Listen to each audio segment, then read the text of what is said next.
supaya kita dibantu oleh Allah. Ya, doa supaya kita ini tidak mampu sebenarnya taat, patuh, mudah, melawan, belum lagi gesekkan setan kan. Maka itu doa ini diajarkan oleh Rasulullah kepada sahabat setiap waktu sholat. Kalau subuh itu Allahumma inni as'aluka ilman nafi'an wa rizqan thayyiban wa amalan mutakabbala. Itu waktu subuh. Kalau ini doanya setiap waktu sholat 5 kali sehari semalam. Bedanya itu duburo. Bedanya itu pahamnya di dalam sholatnya kah, sebelum salam atau setelah. Ada kalimat duburo. Ini diwasiatkan oleh Rasulullah kepada sahabat supaya membaca doa ini likulli duburo sholat. Setiap melaksanakan sholat wajib. Perbedaannya itu apakah sebelum salam atau setelah salam. Allahumma a'inni ala zikrika wa syukrika wa husni ibadatik. Ya kan? Nah, itulah yang kita baca selalu minta kepada Allah. Allahumma ya Allah a'inni, bantulah aku, tolonglah aku ala zikrika supaya aku ingat kepadamu. Wa syukrika supaya aku selalu bersyukur kepadamu. Wa husni ibadatik supaya aku selalu memperbaiki ibadahku. Ini puncaknya ibu-ibu. Setelah innani anallah la ilaha illa ana fa'budni wa aqimi sholah li zikri. Jadi li zikri itu bukan. Jadi kalau ada dua paham di sini ya.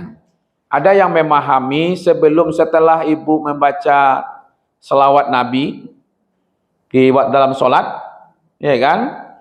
Nah, jadi sebelum salam ada yang memahami ini karena kata duburo, ya kan? Mohon maaf, dubur itu kan ada bagian dalam, ada bagian luar, ya kan? Jika kata duburo itu. Kalau bagian dalam berarti dalam sholat. Kalau bagian luar berarti di luar sholat. Ya, di luar sholat. Jadi bisa setelah kita assalamualaikum istighfar, baca doa apa zikir-zikir, kemudian salah satu doa yang kita mohonkan ini. Ya kan? Allahumma a'inni ala zikrika wa syukrika wa husni ibadatik. Khusus subuh itu ada doa khusus pula. Allahumma inni as'aluka ilman nafi'an wa rizqan thayyiban wa amalan mutakabbalah. Itu posisinya itu. Ya kan? Ada yang menarik? Atau ada pertanyaan dulu? Sebelum kita masuk ke ayat 15, ini terapi kejutnya di ayat 15. Pernah terapi kejut, kadang-kadang jantung itu perlu supaya tidak mengarik jantungnya lah. Itu dia kejut listrik kan? Gitu ya. Kejutan. Nah, gitu kan perlu kan supaya bergerak balik. Iya kan? Kan sudah seperti ini disampaikan ini, Bu. Udah jelas-jelas ini kan, innani anallah la ilaha illa ana fa'budni aqimi sholah, kan udah jelas-jelas itu. Kemudian ada pernyataannya wa ma khalaqtul jinna wal insa illa liya'buduni. Enggak ada pernyataan yang seperti itu kan. Kemudian kita pun juga mengatakan iyyaka na'budu wa iyyaka nasta'in. Kemudian kita katakan lagi inna sholati wa nusuki wa mahyaya wa mahmati lillahi rabbil alamin. Ternyata tidak cukup ini untuk umat. Maka banyak orang yang berlalai-lalai itu. Ya kan? Maka diberilah terapi kejut yang kedua, berada di ayat 15. Coba lihat ayat 15-nya. Jadi kalau kita ingat mati itu ingat mati ya, bukan ingin mati ya? Iya, ingin mati kok. Iya. Makanya disuruh kita banyak-banyak mengingat kematian itu. Setiap hari itu harus ingat kematian. Bangun tidur saja sudah mau ingat mati kita. Mau tidur mati juga.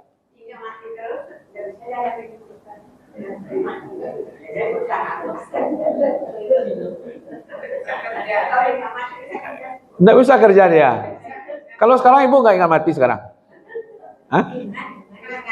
Iya, berarti artinya terapi kejutnya di situ. Ya kan? Maka ini contohnya. Baru bicara di ayat 14, innani anallah la ilaha illa ana fa'budni wa aqimis shalah li zikri. Dengan perintah itu sebenarnya orang sudah bisa patuh kepada Allah. Tapi karena banyak yang madar, dipengaruhi oleh dunia, ada terapi kejut yang diberikan oleh Allah. Apa itu? Inna sa'ata atiyatu. Ya itu kan? Apa kata Allah di sini? Sesungguhnya sa'ata atiyah. Apa itu? Kiamat atiyah. Itu ata di belakang. Ata itu dari atiyah itu kalimatnya itu. Atailah. Ya kan? Datang dari Allah. Jadi nama Atailah itu datang dari Allah. Iya. Iya kan? Datang. Sesungguhnya kiamat itu pasti datang. Tidak ada sedikit pun keraguan tentang hari kiamat. Kenapa langsung dari ayat 14, innani anallah la ilaha illa ana fa'budni tadi itu. Wa aqimis shalah. Kok ayat 15-nya langsung mengatakan sesungguhnya hari kiamat itu pasti datang. Aku hampir menyembunyikan hari kiamat itu supaya setiap diri mempersiapkan. Kalau tidak disembunyikan, waktu ke kiamat saya beribadah tuh. Sama seperti kematian. Ini pasti, Pak, pasti datang, tidak ada keraguan di situ. Jadi kalau telah diperkenalkan tentang Allah, diperintah beribadah kepada Allah, mengingat Allah, ternyata manusia ini masih juga dilalaikan oleh dunia kan? Dengan harta, jabatan, pangkat, segala macam. Sekarang Allah ingatkan, itu kiamat pasti datang. Cuman hampir kami sembunyikan, itu maksudnya apa? Ada kode-kodenya. Ya kan, adalah passwordnya yang paling kecil itu dengan Nabi diutus terakhir, la nabiyya ba'da khataman nabi. Sebenarnya dengan diutusnya Nabi Muhammad itu menunjukkan kiamat itu sudah dekat. Karena tidak ada Nabi setelah ini lagi. Tapi kalau ada Nabi setelah Nabi Muhammad, kita tunggu dulu Nabi itu kan, baru adalah nanti kiamat. Ini sudah ada kodenya, itu yang hampir kami sembunyikan sebenarnya. Kalau tidak ada kita tahu sama sekali itu mah. Ya kan, tapi sekarang dikasih tahu juga tanda-tanda hari kiamat. Agar setiap jiwa dibalasi sesuai apa yang dia sa'ah, tas'ah. Ini kalau tanyakan sa'ah, sa'i. Ya, berusaha. Dibalasi sesuai dengan apa yang dia usahakan. Menunjukkan ibu-ibu, dunia-dunia yang melalaikan ini akan berakhir dengan hari kiamat. Setelah hari kiamat, semua yang dikerjakan manusia hari ini akan diminta pertanggungjawabannya di sisi Allah. Itu kuncinya di situ. Kalau gitu kita cari juga harta banyak-banyak lalu kita tinggalkan. Tabung ameh ya. Iya.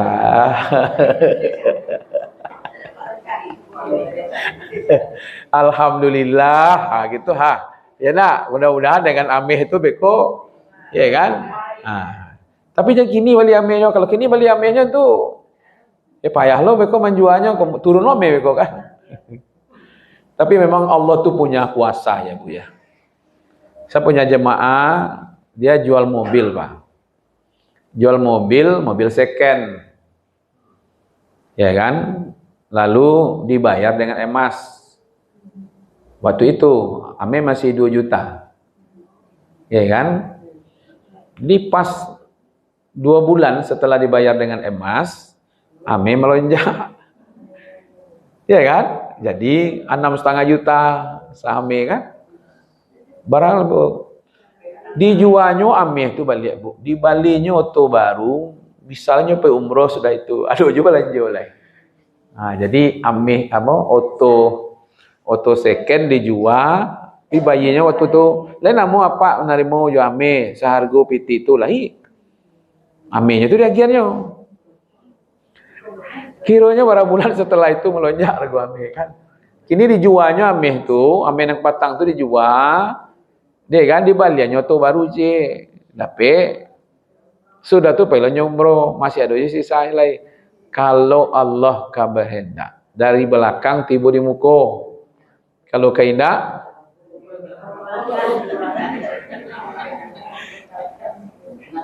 usaha saja kita ibu-ibu, keputusannya pasti di tangan Allah.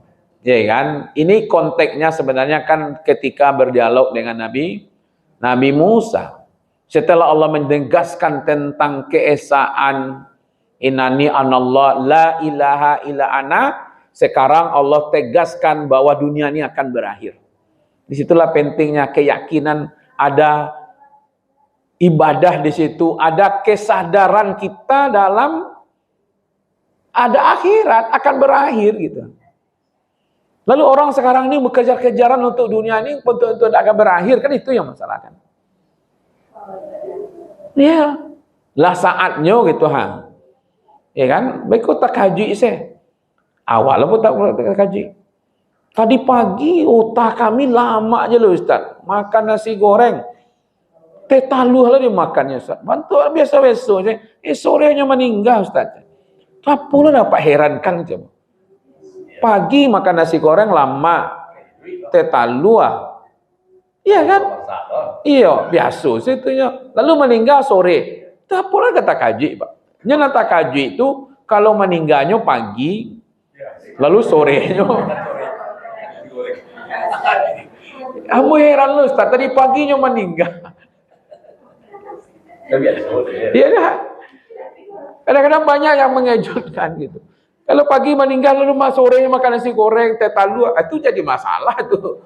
Iya kan? Meninggal namanya itu. Kan begitu pendek dah Ibu. Begitu pendek kan waktunya. Masa iya langsung Allah memperkenalkan diri, innani anallah, lalu bilang inna sa'a. Artinya pasti itu kiamat itu akan hadir. Seolah-olah berimanlah, beribadahlah, tidak lama setelah itu akan mengalami kematian. Ada kesadaran akan adanya hari akhirat. Itulah kalimat inna sa'atiyah, pasti. Tidak ada kemungkinan. Ada kemungkinan tidak, ada kemungkinan iya, tidak ada Bu. Itu pasti. Cuman disembunyikan waktunya. Ibu perlu bukti, perlu tahu waktunya atau perlu persiapannya?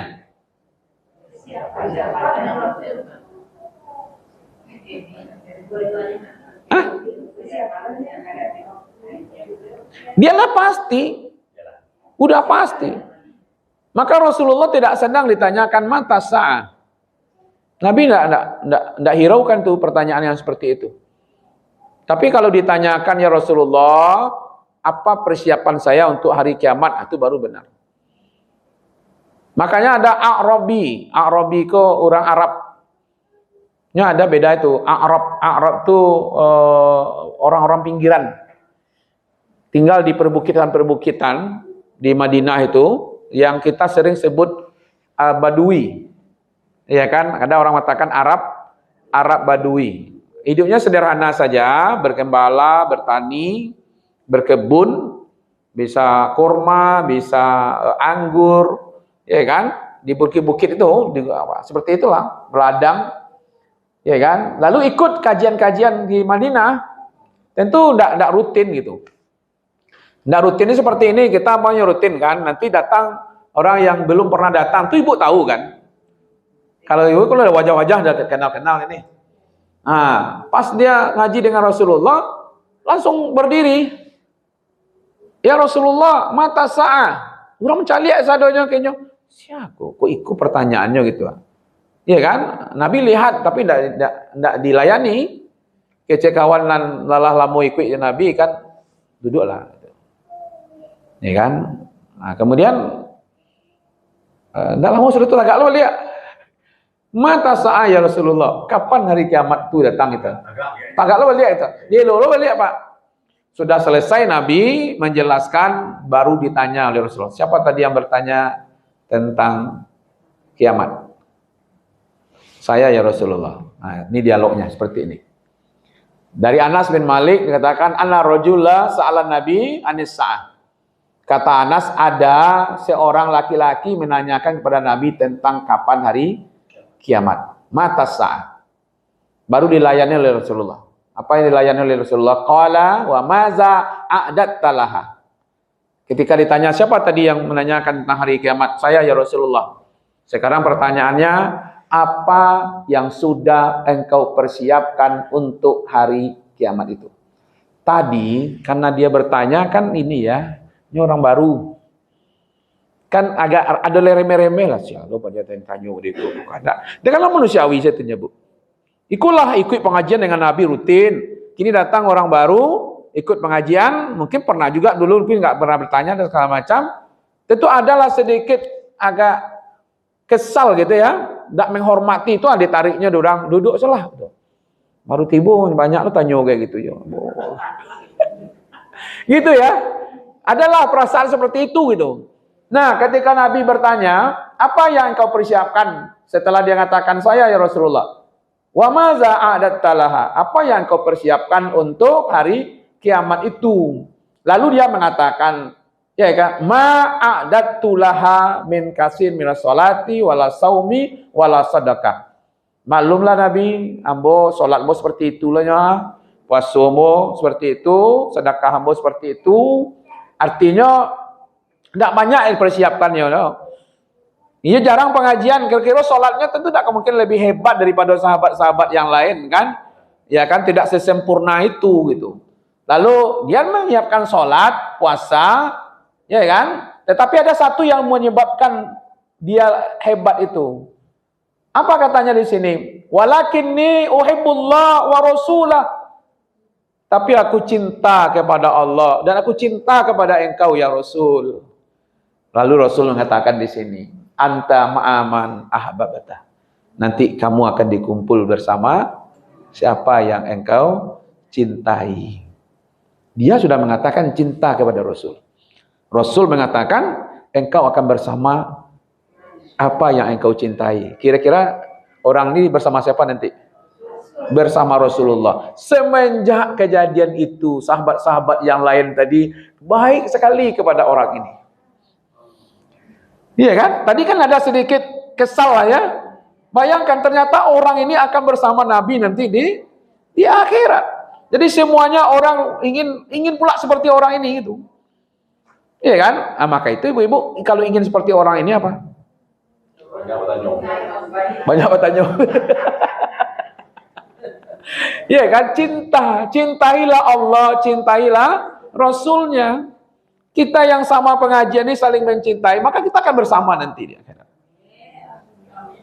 Gintalah guru-guru kita kan. Jadi apa? Kalau kita cinta pada harta, ya kita bersama harta. Kan itu jadinya kan. Nah, disinilah letaknya itu kalimatnya. Jadi bukan kapan terjadinya kiamat, tapi apa yang kita persiapkan. Sederhana kan yang disiapkannya.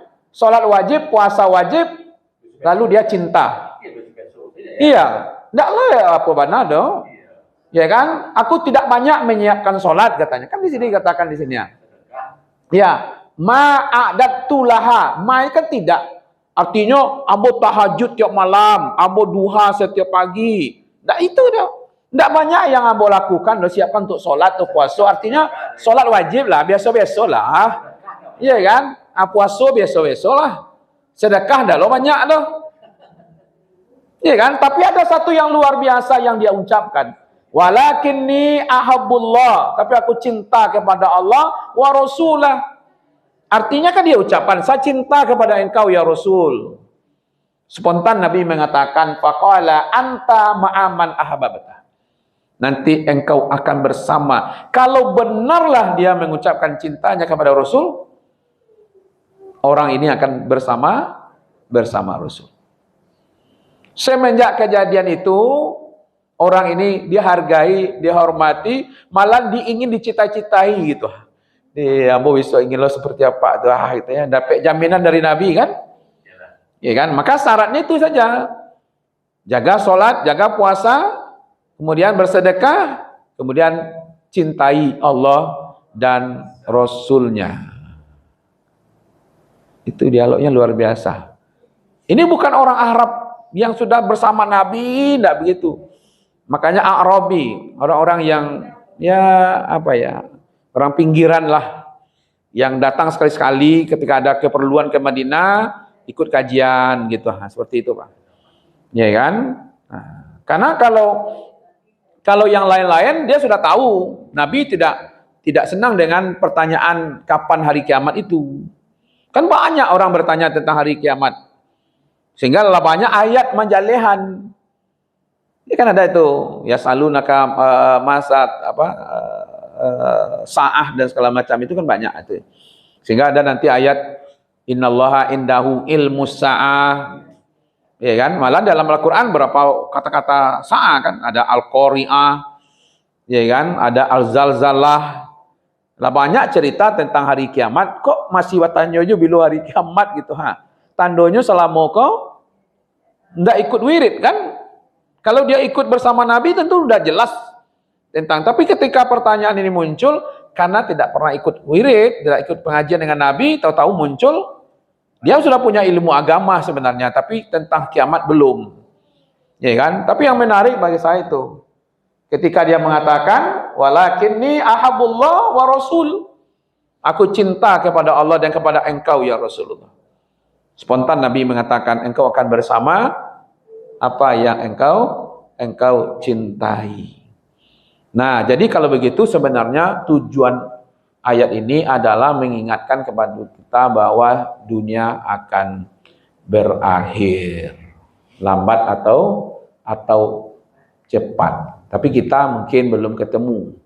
Maka itu dengan kalimatnya nanti adalah penegasan, ya kan, supaya jangan sia-siakan waktu kita. Entah kapan terjadinya, karena ada pertanggungjawaban di sisi Allah. Itu jaza kullu nafsin bima tas'a. Apa yang dia usahakan itu pasti akan dia terima. Kalau usahanya baik hari ini, dia akan terima yang baik. Tapi kalau usahanya buruk, dia terima buruk juga. Itu. Ya kan? Itu hubungannya antara ayat 14 dengan ayat 15. Ya. Lalu para mufassir kayak Al-Imam Al-Qurtubi menegaskan ini ayat, ya kan, bahwa